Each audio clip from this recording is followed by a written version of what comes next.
What is going on YouTube and Weight Loss Warriors? It's your boy C-Dub and I'm back with another video. And today I want to talk to you guys about how much is too much food during your OMAD, and I'm going to do it right after this.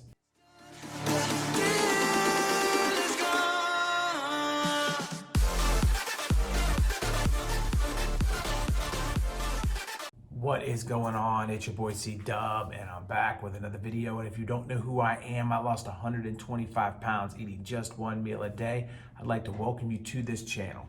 I started this channel to hook you up with tips, tricks, knowledge, and ideas that I've learned along the way in my journey to help you out in your journey. Welcome, and to my weight loss warriors, my subscribers, my people that come in day out and help me grow this channel. I appreciate each and every one of you. Thank you for being a part of this journey. Now, it's an important topic because I get all of the time, how much do you eat? How much should you eat? And there's so much information everywhere about this subject that I wanted to kind of break down what we should be thinking and what we shouldn't be thinking. So I know we've all heard things like you should eat one plate of food and you should pile it no more than 3 inches high. And we've heard intuitive eating till you're full. And we've heard all of these different things. We've heard about our TDEE and finding that out and then balancing the calories there. And then somebody like me tells you that they never really measured, and that's even more confusing. And so nobody really has the standard one size fits all answer. And you guys know in weight loss, that's the way that I've always believed, that there is no one size fits all answer, that you got to kind of work within what you're doing and make adjustments. But ultimately, is the piling the plate 3 inches high the right way to go? Well, look, it depends on what you're eating. I mean, if you pile a plate 3 inches high full of junk, then it's obviously going to be too much food. And if you're piling it full of good, fruits and vegetables and whole, meats and organically done this and that, and you're probably going to be okay. And if you're going to add, how much when you're stacking fats up versus carbs. Carbs and protein are 4 calories per gram when fats are 9. So if you pile fats up higher, you're gonna have more calorie intake than you would be if you were piling something else like protein higher. So all of this is gonna factor into ultimately how much you can eat. And you can go find your TDEE pretty easily. You can just look that up with a quick Google search and put your height and weight in there, and it'll kind of tell you a range of where you should be eating. But remember, that isn't 100% accurate. And also the labels that you're watching and looking at to see if you're within your TDEE aren't really accurate either. So that can throw you off. And then of course your activity level on top of all of that can make the adjustments too. So I think when we're talking about what you should eat, let's just use what I did. I just ate when I was morbidly obese till I couldn't eat anymore, and I stopped. I mean, I would be like, okay, I'm done, when I felt done in my 1 hour window, and I didn't put a limit on it.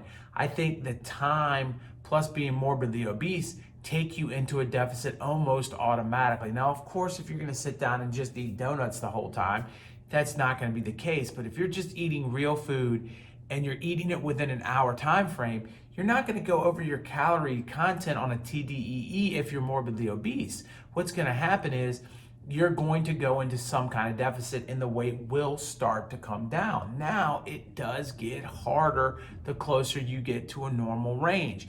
When you start going from morbidly obese to obese, and when you start going from obese to just overweight, and from overweight to normal, each one of those is an entirely different task. And it takes an adjustment into how much food you can eat to continue to lose in all of those situations. So, but what I feel happened on OMAD, at least for me, is because I ate whatever and just kind of went with the flow, I began to lose weight and feel better and move more and eat less. And it just became kind of a natural thing. It just became a progression that just happened over the course of time. Now, if you are reaching a plateau and you had been losing weight, now it is definitely time to cut back on the amount of your OMAD. And that is an important thing. And also remember that you want to make sure you're stocking the good food first. And I think that that's a problem that a lot of us have. You wait on your OMAD, and I've heard this before. You wait, and you just want to eat bad food.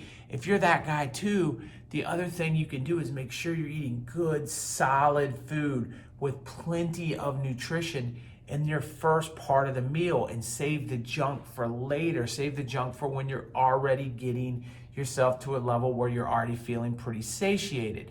Understand that we've got to have a decent amount of protein in our food, and maybe even the fats too. And if you're going low fat, you don't have to do the fats, but if you can get fats and proteins on your plate, you're going to stay satiated longer than carbohydrates, because carbohydrates are sugar, and basically when you eat them, it gets transferred to sugar quickly in your body and burnt through quickly and used for energy fast, which can put you back into a state where you want to eat a little bit later. So it's not that carbs are terrible, but you do want to make sure you have enough protein and enough, mainly protein, but in enough fat as well. So in the balance of all of that stuff, I think it begins to take care of itself when you do OMAD.